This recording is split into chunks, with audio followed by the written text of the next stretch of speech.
This is a well-known story from ancient China about a man who sought enlightenment by pounding rice. Desiring to renounce the world, he approached his master and expressed his wish to become ascetic. The master asked, "Do you genuinely wish to become an ascetic, or do you just want to look like one?" The man replied, "If I have come here to become an ascetic, what difference does it make how I look?" The master then said, "Very well. This will be our last meeting. Do not come to me again. I will find you when the time is right. There are 25 monks in this hermitage, and you must pound rice for them daily." It is said that for the next 12 years, the man pounded rice in a small dimly lit room. He woke up each morning to grind rice and slept when he was exhausted at night. During this period, he never returned to the master, trusting the master's words that he would come when needed. Initially, many thoughts plagued his mind, but after getting tired of thinking, he made up his mind, "If I only had to pound rice the entire day, then what is the use of thinking?" The thoughts began to fade. Over time, his mind became calm and empty, devoid of thoughts and restlessness. His routine was simple: wake up, grind rice, and sleep. After 12 years, the master announced that it was time for him to leave.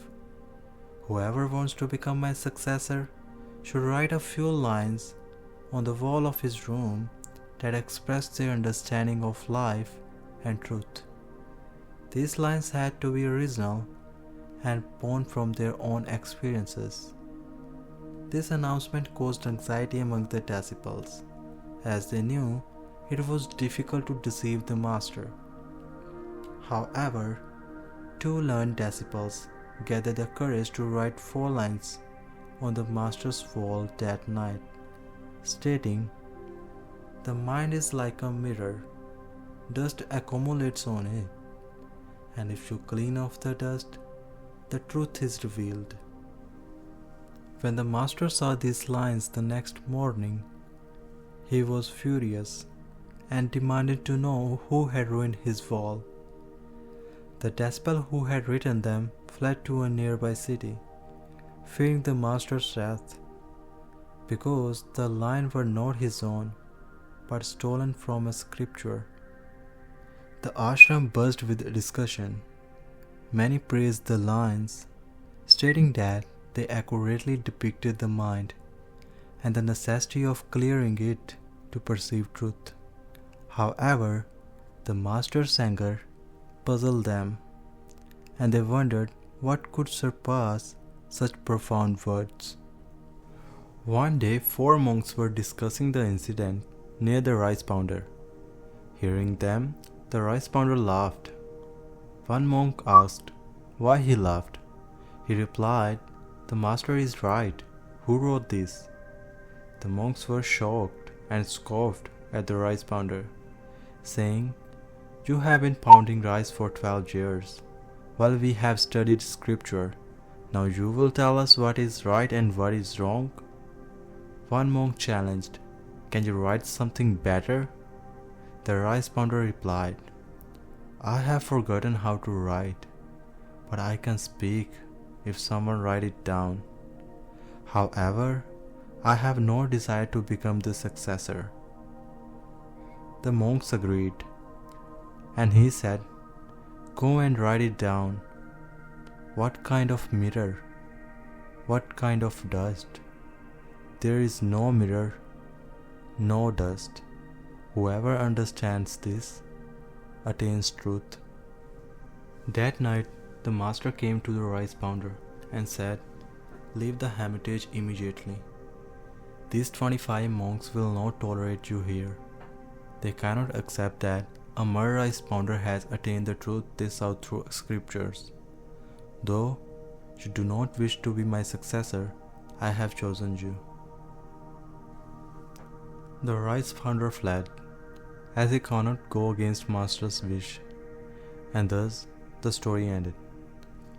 Gautama Buddha shared this tale with his disciples. He said that the day thoughts stop arising in your mind, that day you will experience the truth. Understanding oneself and the universe begin with a calm and peaceful mind, free from the distractions of excessive thinking. In his book, Don't Believe Everything You Think, Joseph Ngwan explains that we feel bad and depressed when we replay an unpleasant event over and over in our mind. According to him, whenever you feel depressed and uncomfortable, it means you are thinking too much about a bad incident. This means that you keep thinking about the problem for much longer than you would have in real life.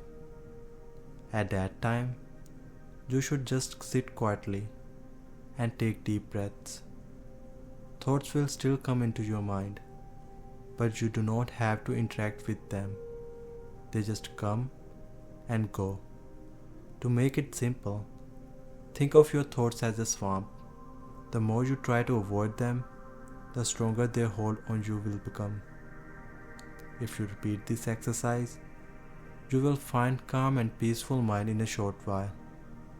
Just accept your thoughts as they are and let them go. At last, as Seneca the Roman philosopher said, we suffer more in imagination than reality. Just write this quote somewhere so whenever you feel uncomfortable about any situation, just look at this quote and remind yourself, it is just your thinking, your imagination, which is making this situation worse than it is. Thank you.